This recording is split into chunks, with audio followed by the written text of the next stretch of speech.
start with some books. I try to keep the library here well stocked because it is a research library. I'm going to leave this one with Herschel so people can take a look at it, everything. I can get discount copies of it, but I didn't come here to sell books. I came here to share books.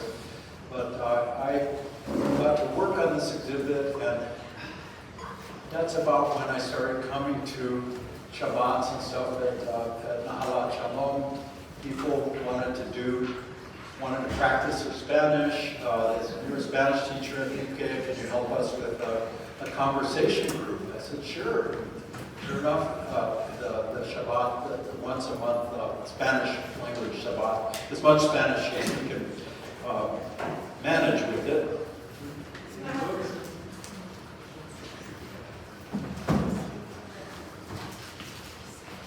This is the newest one on Genízaros. I left a copy. In fact, this is the library copy. Nación Genízara, entonces Genesis, place, and identity in New Mexico.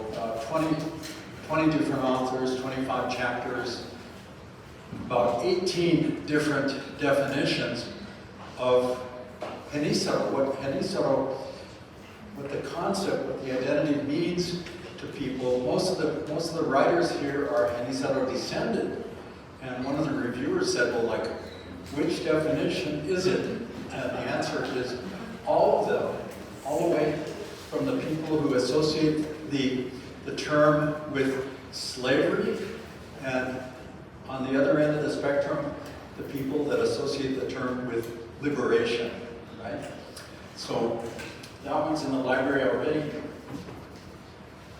This was my first ethnography, Hermanitos Comanchitos, Indo-Hispano Rituals of Captivity and Redemption. Those are the two ends of the spectrum that we're going to talk about today. And what started it all was this exhibit that I did with Miguel gathered for the opening of the National Hispanic Cultural Center back in 2000, 2001. Amazing experience. It's still in print, but this one's staying in the library too, because I went, oh my God, let's get a copy in there. And I don't know how much shelf room there is. I think it's an office that's becoming a library. So, para empezar con los libros, okay? That's what I do these days since I hung it up for teaching. I'm editor of the Querencias series at UNM Press. So I like to push everybody to use the Spanish that they have and to push it with all of the cognates that we have between our two sister languages, Spanish and English. English has a bunch of Latin in it, mostly from invasion and from the Norman invasion.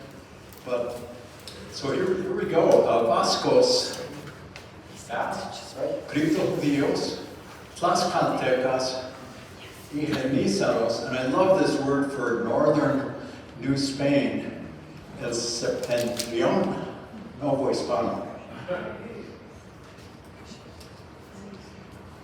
And I should begin with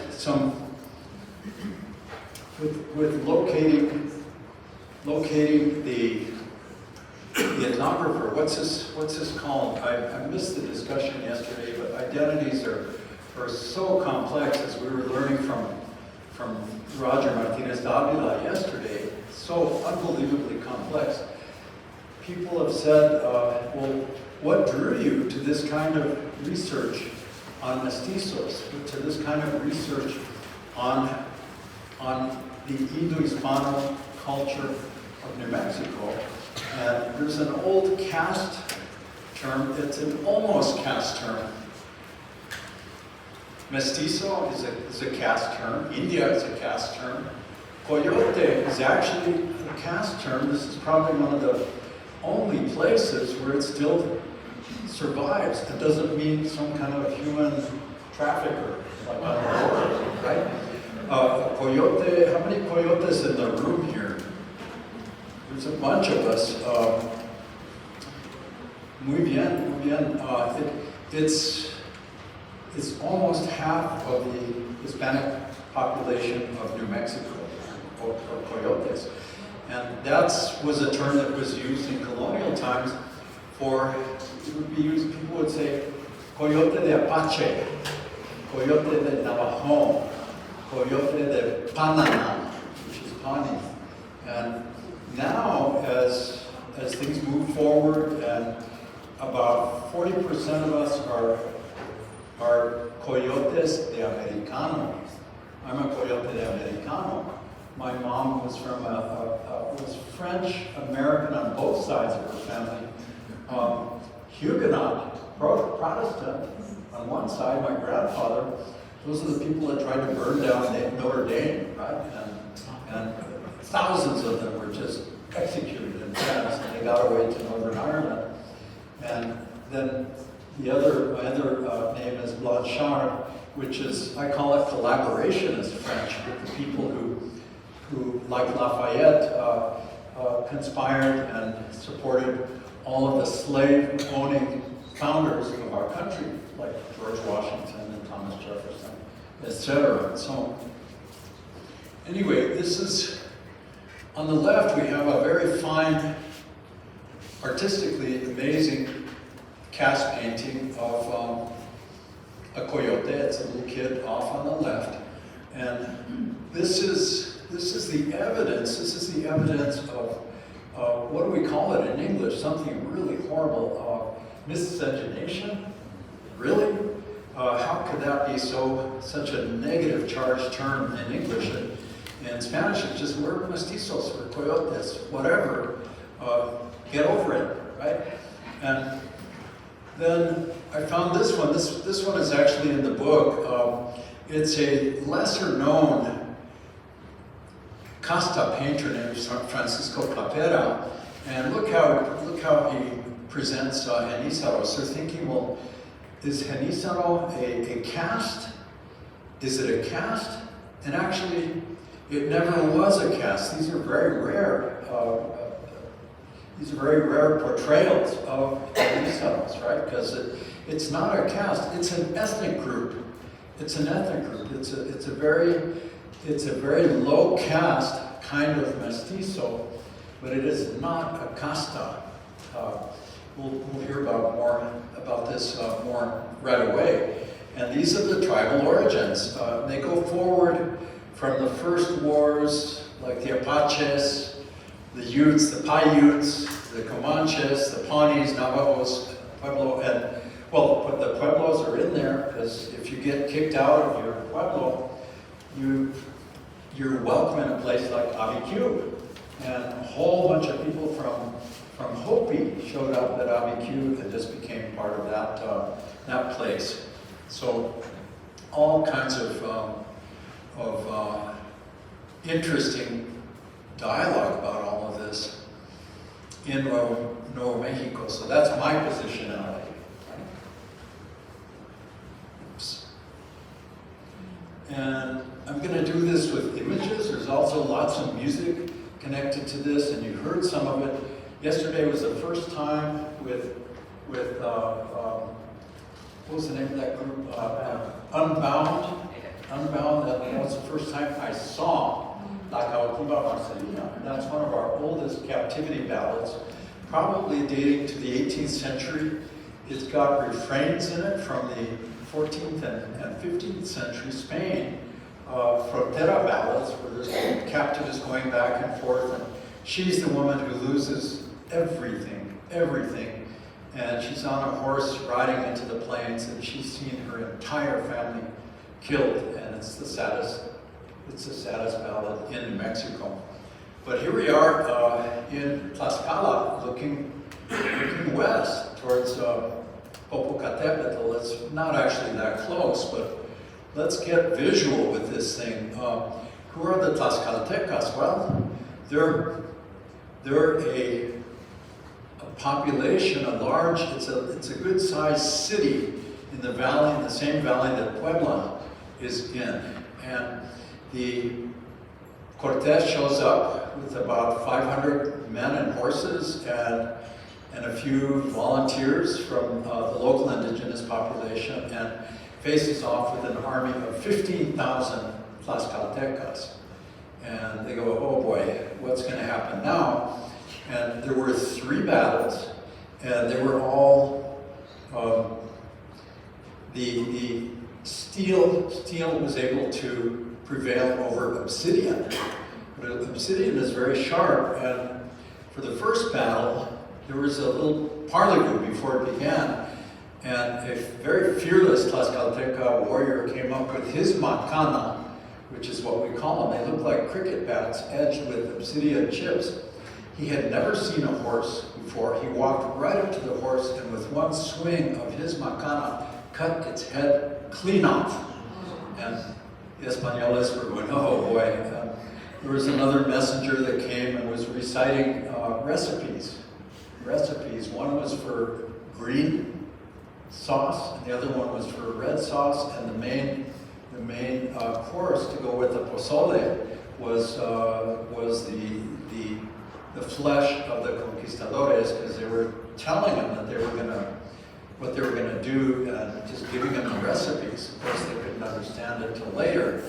And they said, well, why are we even opposing each other? Why don't we just go after the? I hate to use the. It's kind of facile.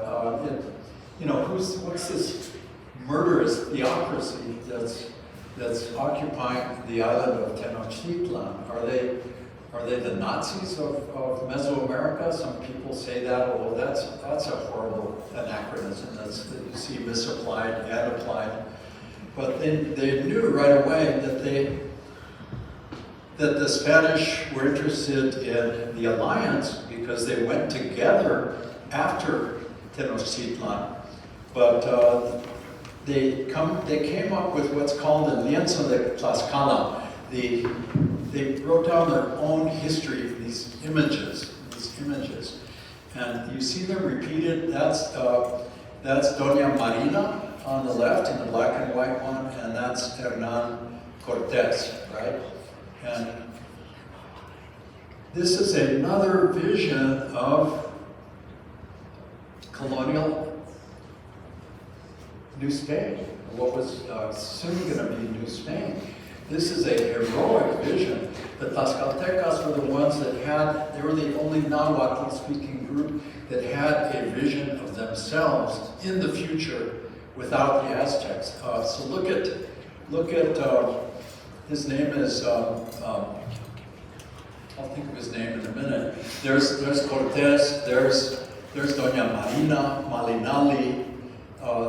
They actually called Cortes El Malinche, and she was La Malinche, Doña Malinali, and you watch, I'll remember his name. It's not Netzahualcoyotl, he's down in Texcoco, a poet, a really great poet. This is, I'll think of his name. So, right away, there's all this activity. Look at all of these Nahuatl-speaking groups. We called the language Mexicano back in the day, in colonial times. Mexicano means Nahuatl speaker. So the Mexicanada, look at all these people. The Tarascos have their own language, Purepecha, but all these other peoples, Tlaxcaltecas, Tlatelolcos, Texcocanos, Caxcanes, Mexicas, Tenochas, they all showed up for these expeditions for free. They were not slaves. They wanted to come north and see what was going on, and they had these helpers. They knew their future was going to be in the Northlands because they had heard of Aztlán, and it couldn't be less important. That whole thing, the 7 cities, the bishops of Portugal, the 7 cities of gold, is just a myth.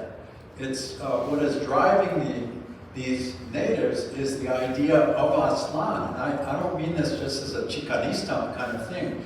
they knew that since they had come from the north, their future would also be in the north.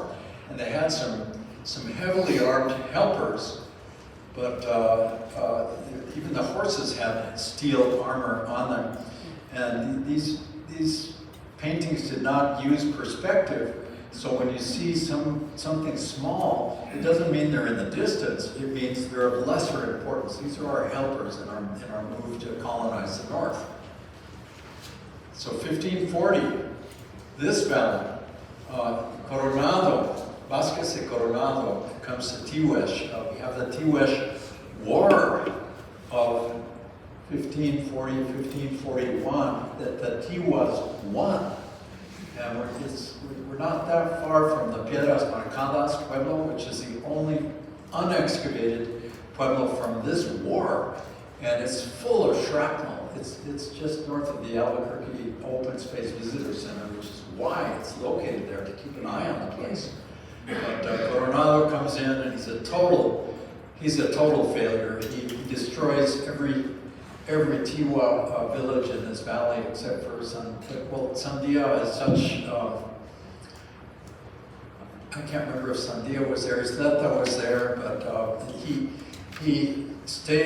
billeted his troops up by that brewery in Bernalillo that used to be Jackalope, just south of there, Santiago Pueblo, which became the substrate for Highway 550. Anyway, he came, he went, he left with nothing. He was a total failure. And this guy made Oñate look like a choir boy, naming a school, Coronado, in the North Valley, like what's going to happen at Taft Middle School. Naming a school for Coronado is like naming a Lieutenant Collie High School or a Milai High School in Saigon, Ho Chi Minh City.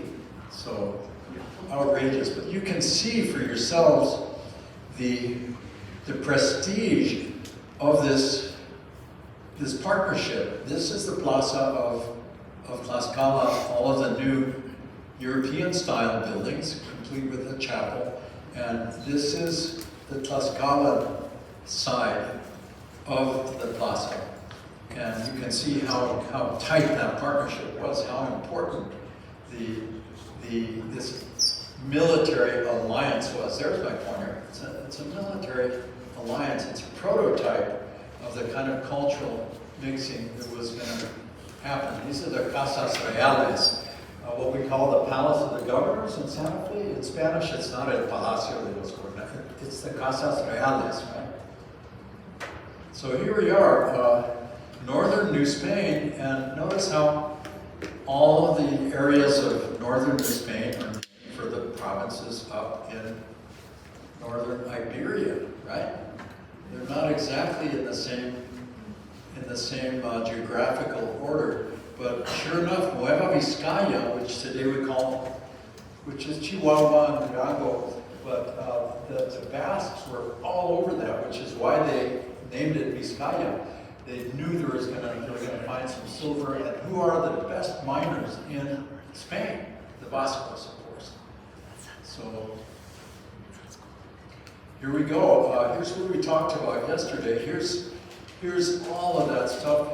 Here's one of the most notorious slave traders in colonial Mexico, the elder Carvajal el Viejo, Carvajal de la Cueva. And I included this because I knew Roger was going to talk about it a whole lot more, since it's part of his family history. And so he's a Nuevo Cristiano.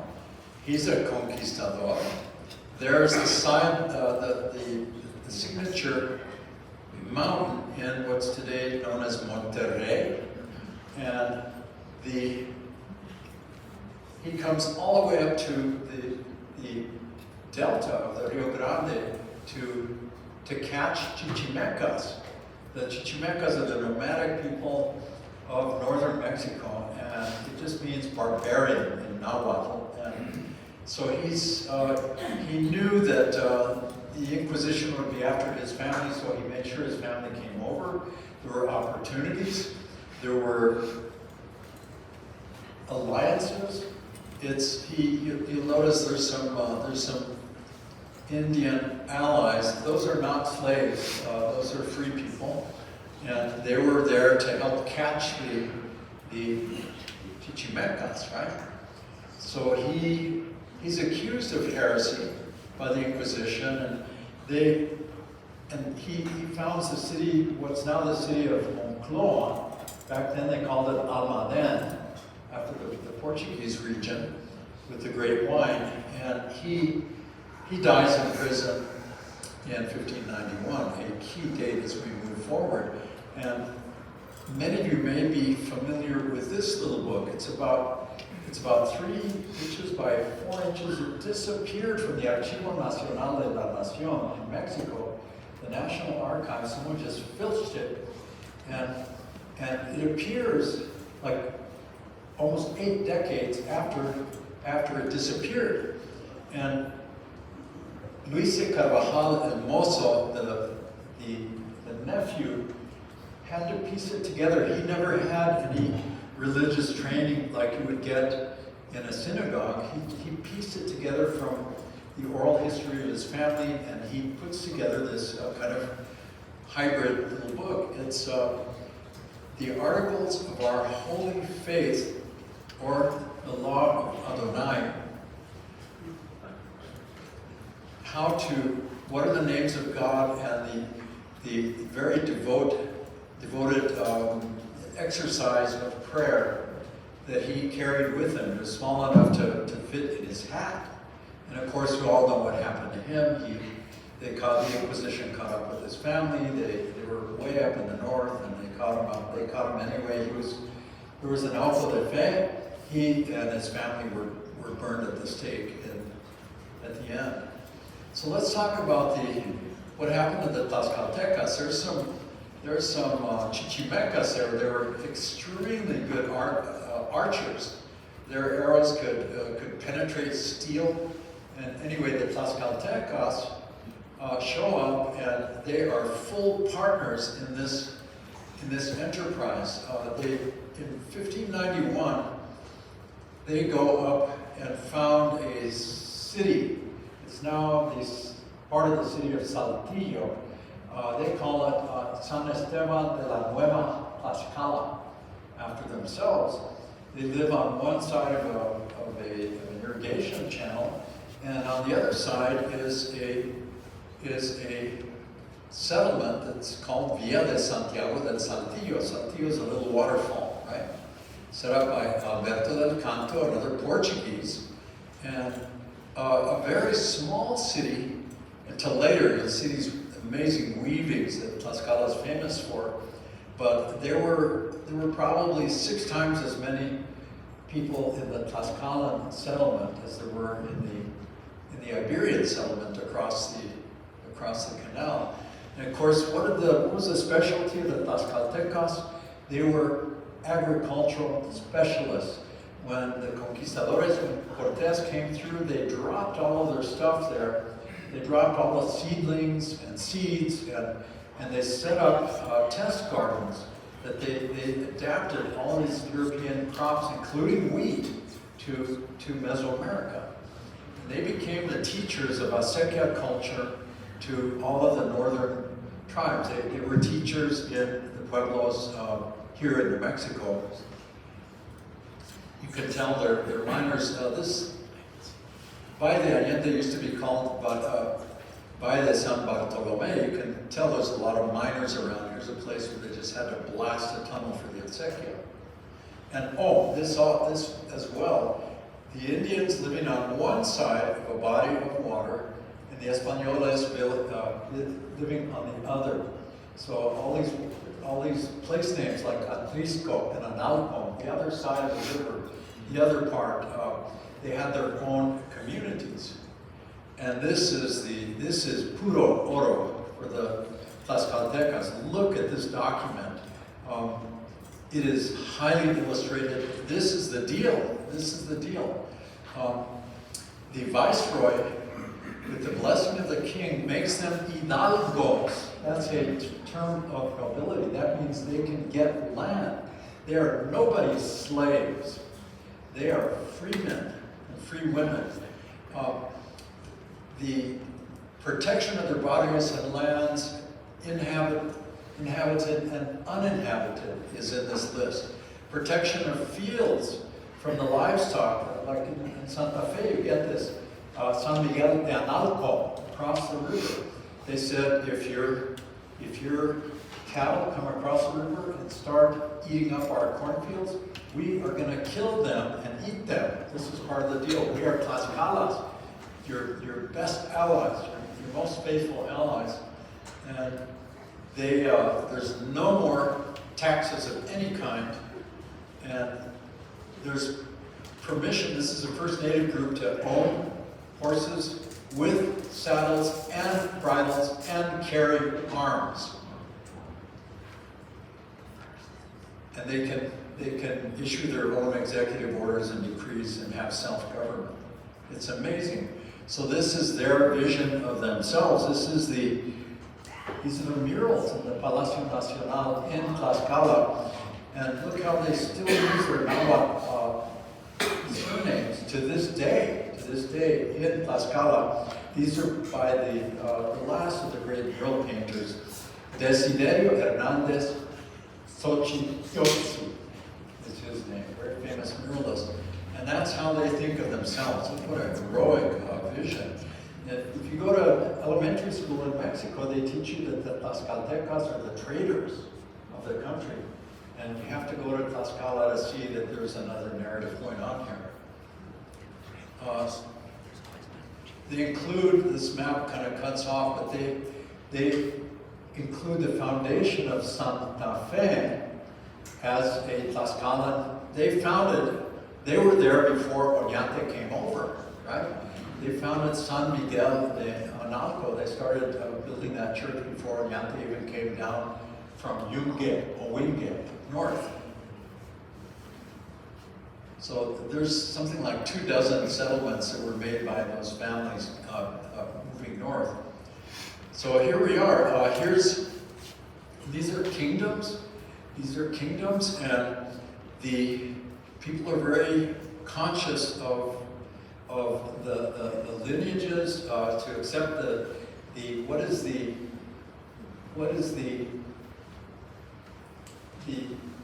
rootedness of the kingdom. What is the legitimacy of the kingdom? It's based on not his blood. He's a Vasco. He's a very rich guy, but it's all about Isabel Cortés Moctezuma, and you can tell by her surnames who she is descended from on both sides of this conflict. And so people here, of course, would realize this, would come to realize this, and maybe accept the legitimacy of the new kingdom, but it didn't work out. It was supposed to be not Oñate, not her, she never came. It was about the kid, Cristobal. Right?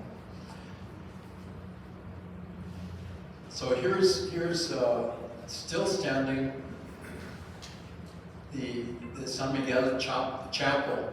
The Tlaxcaltecas said, okay, we'll go to Misa, no problem, but we still have our own worldview, we still have our own spirituality, and the foundation, the archaeology, they found that the foundation corresponds exactly to all the origin myths, and not myths, it's their religion. Whenever someone says myth, they're putting down someone else's religion, right? So anyway, they really liked the saints with wings.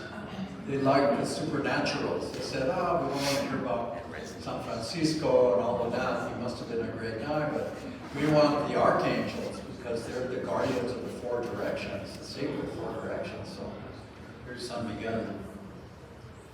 And again, that same map.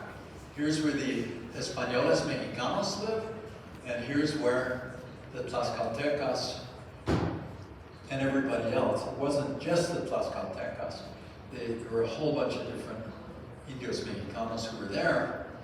And so what's going on? Here's, you know all about La Conquistadora, and she takes off south, and she comes back north, and there's the Santa Fe Fiesta. We all know about her.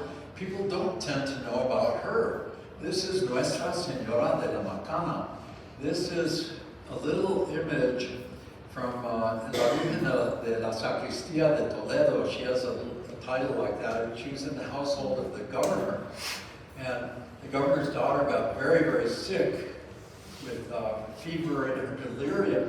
This little Virgencita started talking to her. She said, tell your dad. And this is probably 6 years before 1680. She says, tell your dad that the Indians are not happy. There's a lot of abuses going on, and this whole thing is going to come down. And if he doesn't listen to you, and of course he didn't listen to her, and she went down as well. But you can tell they tried to cut her head off with a macana, the same weapon that cut the horse's head off, and they attacked her, and it didn't work. She got a little wound right there, and she became La Virgen de la Macana. There's all of the Franciscan friars. Here's the pueblos. The artists didn't know that they were square. All they knew is that there was no doors on the first floor. And this is the devil tempting a rebellious Indian. And this is one of the Indians dressed like a Mesoamerican Indian. He's supposed to be a Pueblo Indian. He's seeing the light and everything. And she was taken down to Mexico City. She's still there. And they could tell because the milagro was this little wound would bleed when someone was dying in an Indian attack and stuff like that. And she was their protector and intercessor. And you could say that she's the other virgin of the Pueblo Revolt that no one has heard about. We'll talk about San Lorenzo later. So here it is, it's still here. Past is present, we have our own angles on it. But there it is, we know all about it. These conquistadores, la conquistadora. The church is ahead of the game. They apologized.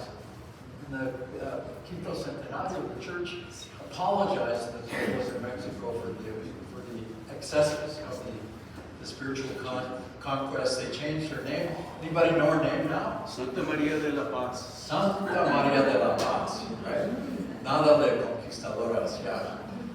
So, whoops, these didn't turn up in the right spots, the stars, but what we can talk about, this is middle New Mexico. By the 1820s, the Indios Mexicanos didn't come back. They didn't come back, just a couple of families did. And by the 1820s, San Miguel de Analco was inhabited by Genízaro families. They complained about them people complained about them to the authorities in Santa Fe de San Francisco across the river. They said they don't like to work, they party too much, they're just out of control. Can't we do something about them? And of course, they didn't want to work because they all used to work for free in the sweatshops of Santa Fe, herding animals, doing domestic service. They all used to work for free, and so they're not about to continue that. What they wanted was land, And there was a very far-thinking governor named Tomas Vélez Cachuti, who had 2 terms. He was so successful at negotiating with the Comanches and getting straight with the Genízaros that, whoops, did we get ahead of ourselves? Yeah, we did. Sorry about that. It's called nervous finger.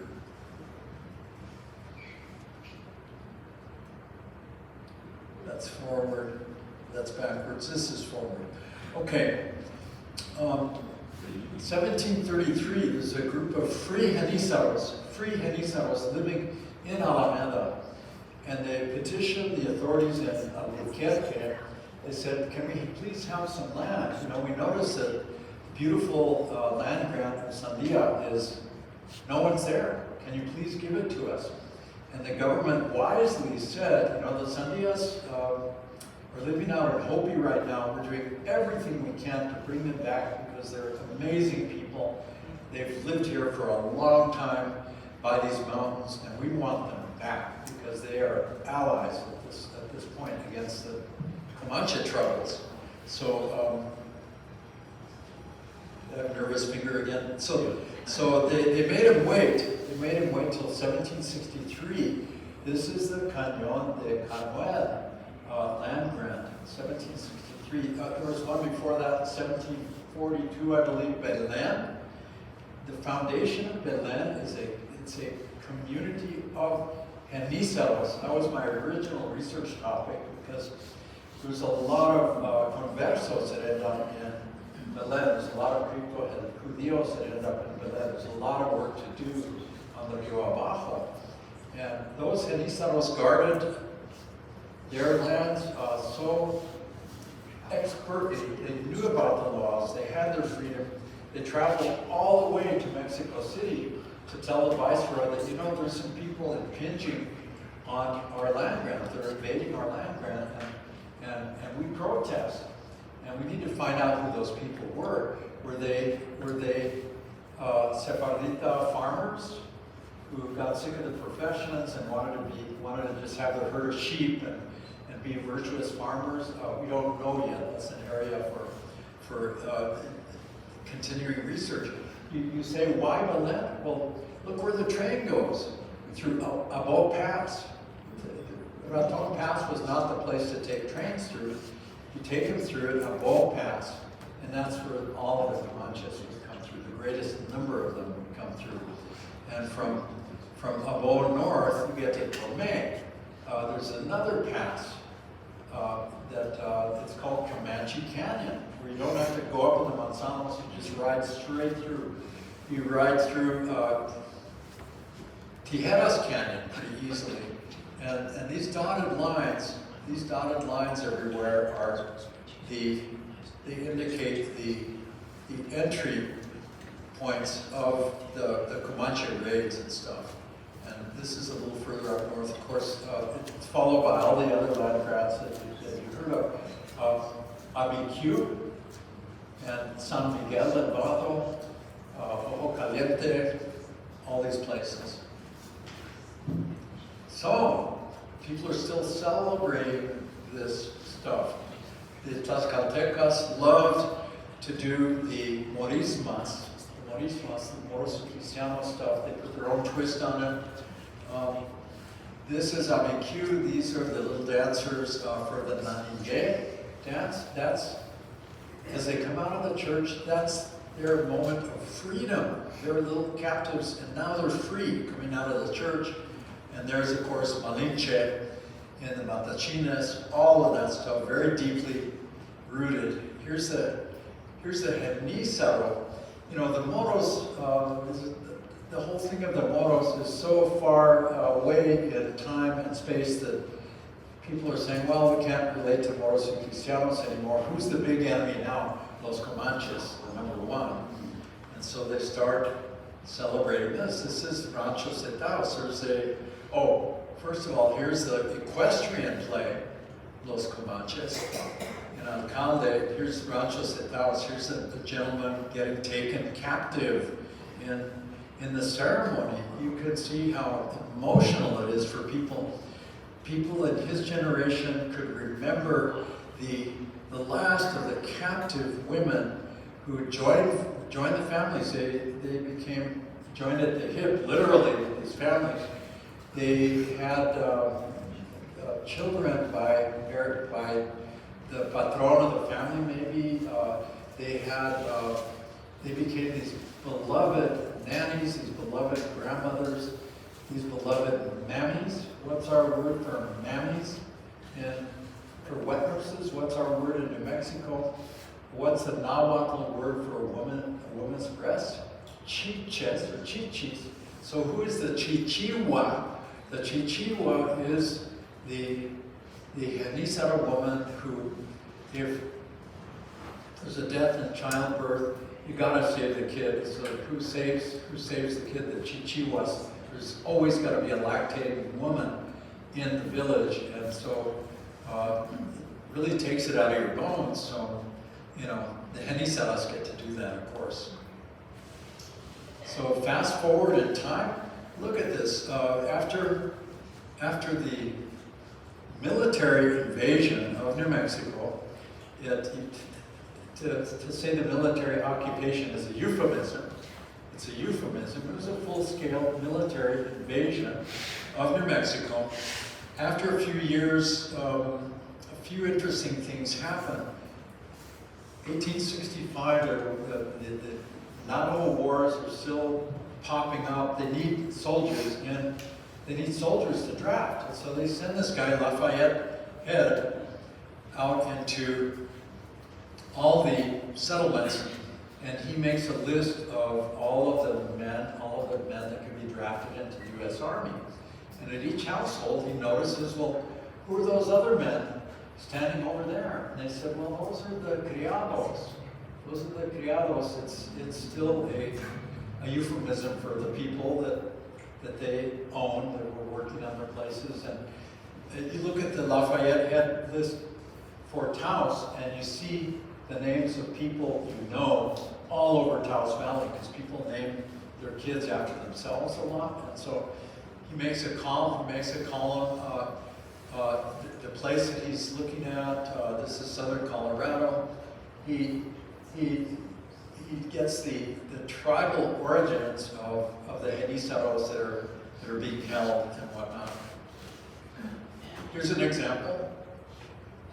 This is photography. This is from the Navajo Wars. Here's a very unhappy little cautivo. And here's the transformation. It's not the same guy, but you can see how they assimilate into these families. We're talking about a third of the Hispanic population of New Mexico. A third. And Genizados, what does that mean? It comes from Sefardí, the new troops. They're the elite guard of the Sultan. They are child captives taken from the wars between the Ottomans and the Europeans. And they were like little kids. And how many minutes? 10. Oh yeah, we'll make it. Especially since there's the end. We're 3 from the end. We'll have some questions too. But for these kids, these little blonde kids from like what's now Austria and these different places,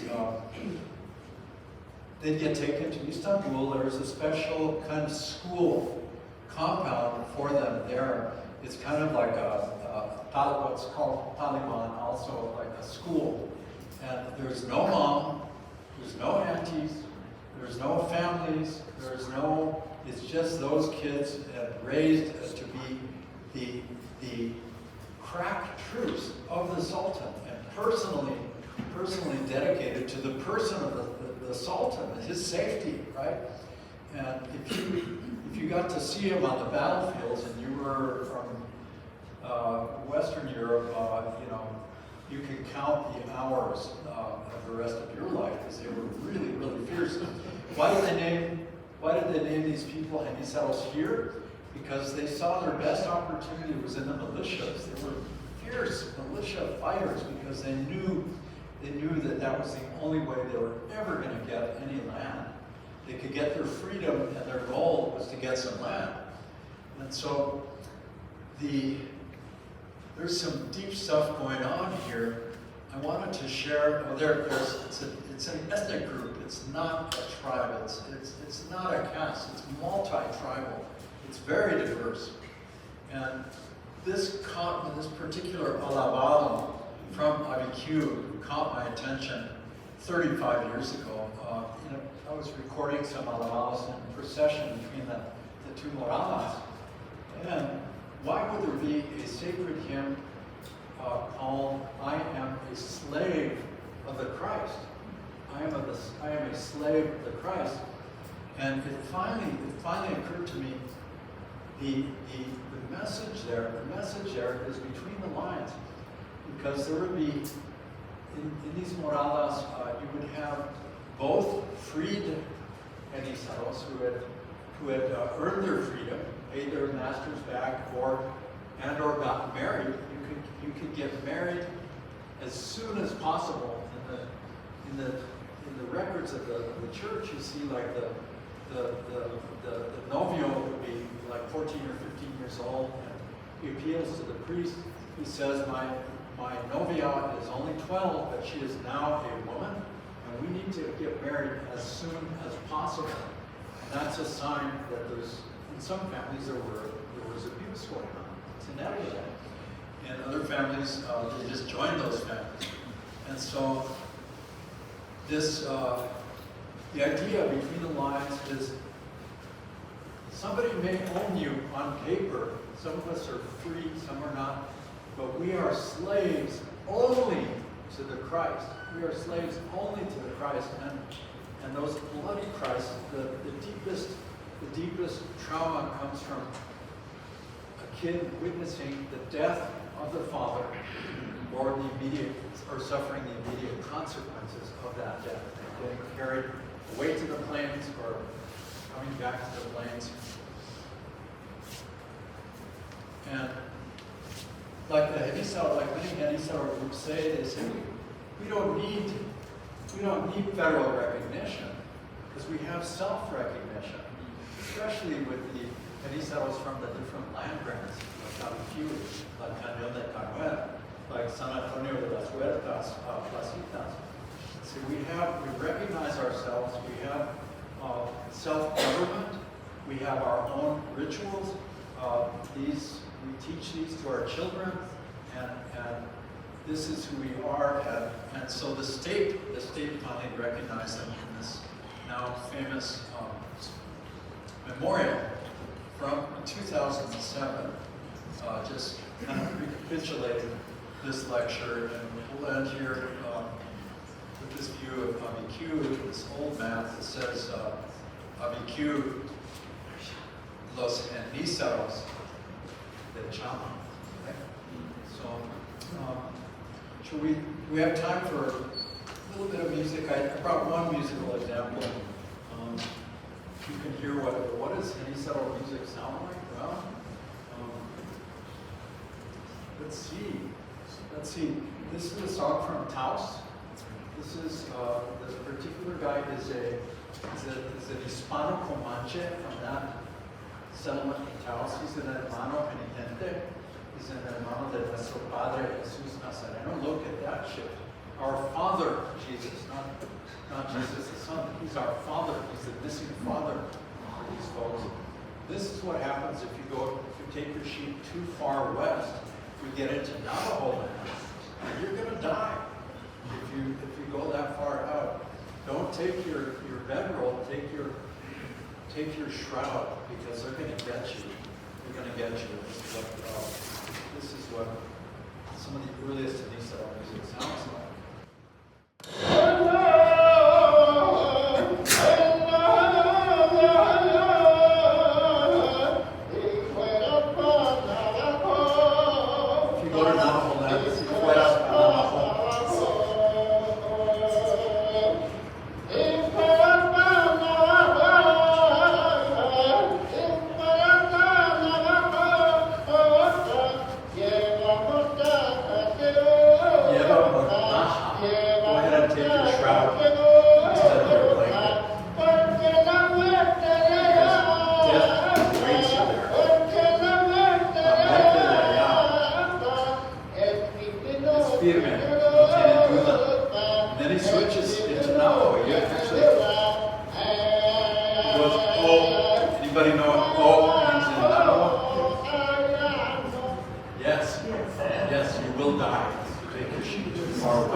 Questions are important. Sorry we didn't start.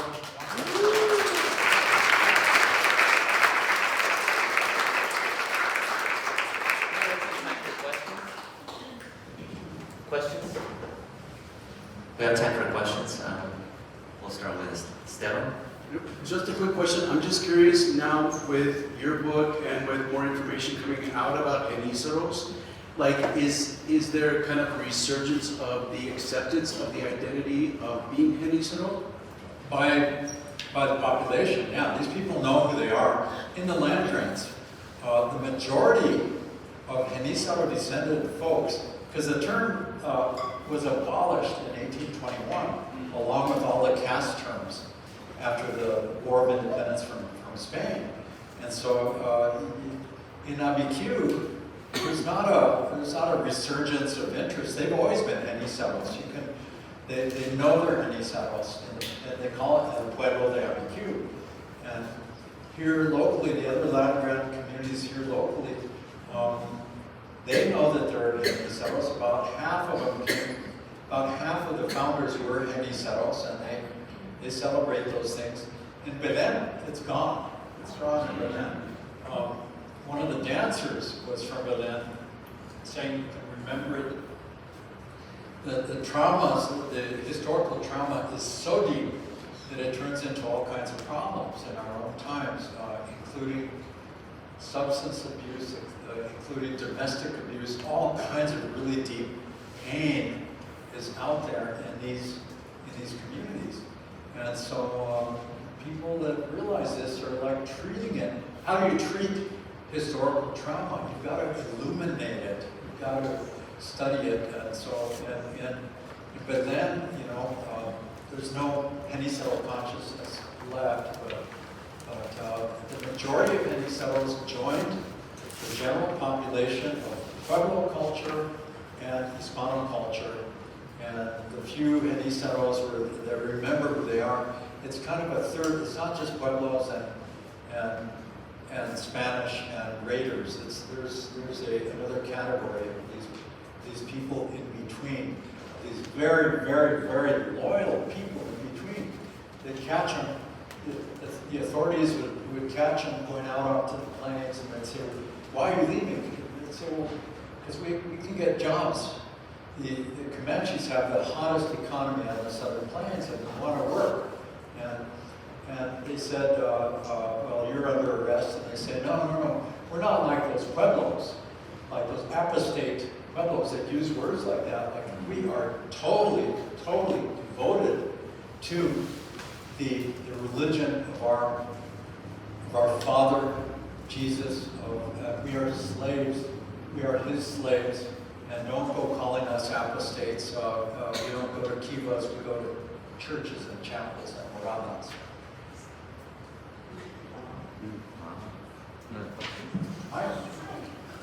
So, what's the Jewish connection?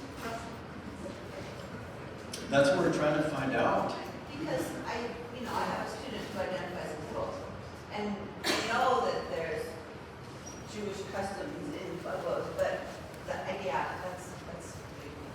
Yeah, for family reasons, I didn't get to do the research when I first promised that Herschel that I would come. I didn't get to do that research. I'm in touch with Richard Meltzer, who knows it well. I'm in touch with Ana Nogar Sanchez, who's from that Sanchez family. That they've got chapels here, they've got chapels there. I go to visitas in those chapels. A couple of years ago, Ramon Sanchez, her cousin, invited me to his chapel there, and they did they had some hermanos come by and do a tinieblas ceremony for them. That's the dark, the earthquake ceremony, so people could learn the prayer for the dead and request prayers for the dead. And so, in honor of this heritage, I don't know. I did the Jewish prayer for the dead there. I just said, well, you guys want to hear this in Spanish? This is in honor of the Sanchez family going back those many generations. So, and I gave them a copy of it. So, yes. When I was a teenager, I hitchhiked around New Mexico or Arizona, and I ended up living with Bakeria Passions. And I fell in love with a young woman my friends told, they said, if you want to marry her, you have to get 2 horses and give them to her family. And I think, like what kind of, I guess, echoes of the past like that, like say with the Venezuelans and enslavement and bartering for people and Bride price and stuff. Well, we know the price list because they would declare a truce every year during the 1760s, 70s, 80s. They would declare a truce, and if you lost someone that year, you could go to the trade fair, and it's still there, San Jeronimo Trade Fair. You could go to San Jeronimo and bring horses, bring some. They loved that. Not bizcochitos, but that red hardtack. So there was a kind of bizcocho that people would make, and you could carry it around forever. It doesn't go bad. And that there was a chance that maybe if it didn't work out, if the kid that they captured didn't work out, there was a chance you might be able to buy your relative back. That was always hope. We know what those prices were because they were firmly controlled by the state. Like the governor would go up to Taos and be there to keep track of the proceedings. And I should do one last shout out because this is about family.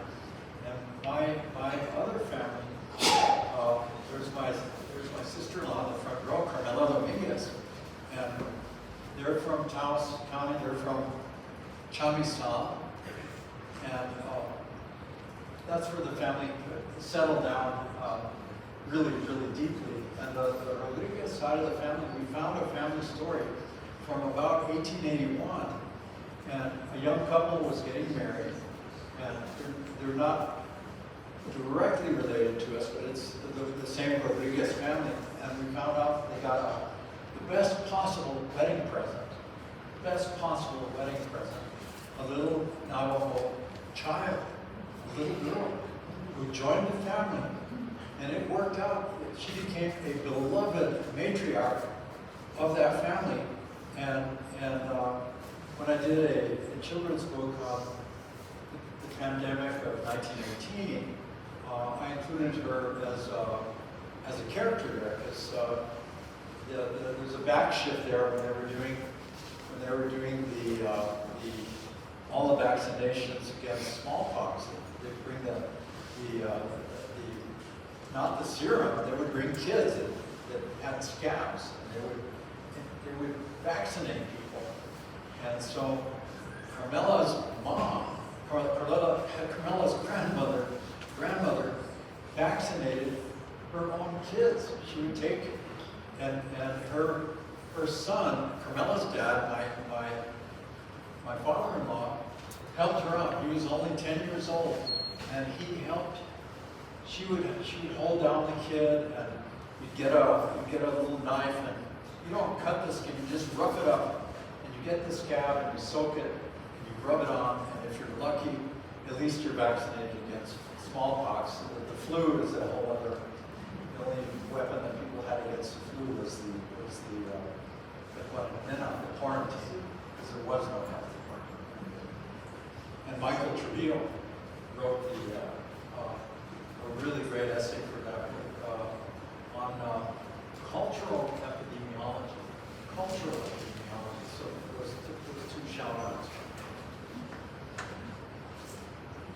Yeah, Christopher. Not a question, but a statement that you might find interesting in the future for your researches. I found that most New Mexicans don't know that in California, there were 2 communities of Genizaros from Abaque. It was in San Bernardino County, near what is now the village of Colton. And there was Plaza de los Trujillos and Agua Mansa, and they were both villages on the Rio Santa Ana there. And they were set up exactly as New Mexican villages, with the long plots extending off of the water, going back. And they were destroyed around 1903 in the last big floods, which also hit the Rio Grande here.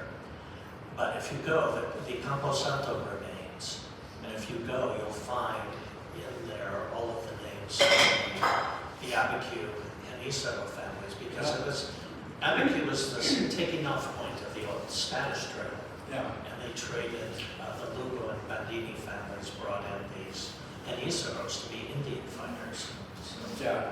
The most famous one of all was, I don't know if he was Genisaro, maybe Michael Moses, but Julian Antonio Chavez, whose house, Julian Antonio Chavez had to leave in 1837. He left before because of the problems of 1837. A governor that came in and started charging tariffs, thinking that he could raise money to send to Mexico City, and charging for eggs that your hens would lay. And so they had to flee to Mexico. They would have been struck out because they were aligned with the governor who got his head cut off for making huge tariffs. And he got in trouble for this. The only Santa Fe conference I got in trouble for saying that. But Julian Antonio Chavez stayed, of course, in Los Angeles. And have you heard of Chavez Ravine? The Dodgers that used to be a place where if you didn't have any family in LA and you wanted to get started, you would go to one of those villages. Since the 18th century, it's been a welcome place in the LA area until they bulldozed it to make Dodger Stadium. Giorgio Keith's house is also the Chavez family house. Yeah. So And a lot of people know this, the Chavez family house, actually. yeah, Keith's house. she acknowledged it as such too. Yeah. And she said that's not Giorgio O'Keeffe Mountain over my dead body. That is El Pedernal, the secret site. That's the Pedernal, and I'm living in the Chavez house, okay, that I bought for